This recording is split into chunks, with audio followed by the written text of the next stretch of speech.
Do you have trouble starting a writing project or moving it forward? A lot of writers are held back by the desire to see something very polished on the page early on. In this video, I encourage you to be more productive by making space for the early, messy stages of writing. Here, I'm going to talk about the writing process as the work of two minds: a messy, creative mind that generates and processes ideas, and a critical mind that critiques, prunes, and revises. Throughout, I encourage you to honor and give space to both minds.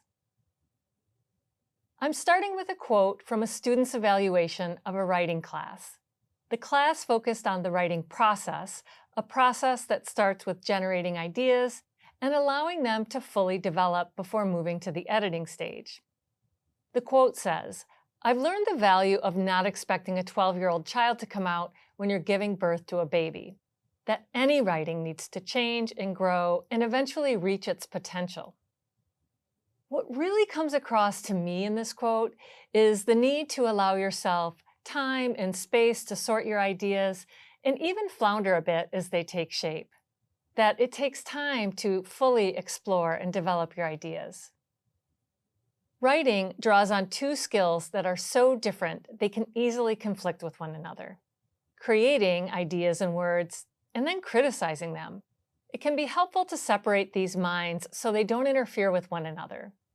Why? If the two minds are not preserved, we can get bogged down in our writing. Writing freely to generate and explore ideas is most successful when you aren't worried about whether your writing and ideas are perfect. After generating ideas, thoughts, and text in early drafts, transitioning to a critical frame of mind will help you trim, shape, and revise. Many of us who work in academic and research settings already have a keenly developed critical mind. Critical thinking is important to our success in these settings. I suspect that many watching this video struggle more with preserving and protecting your creative mind.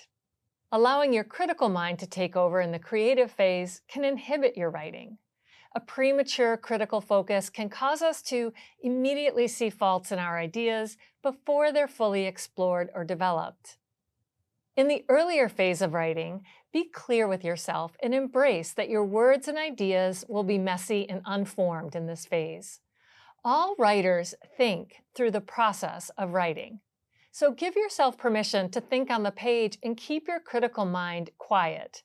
Then, once you get to the phase where you're ready to evaluate, prune, and shape your text, be disciplined about whether you're saying things in a clear, efficient way that's understandable to your audience.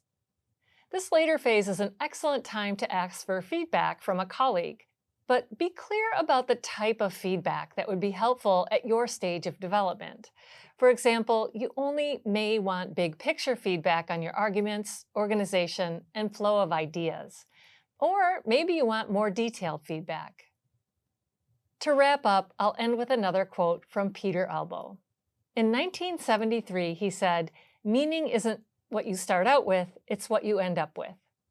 Honoring both minds can help you start a writing project and move it forward to reach its fullest potential.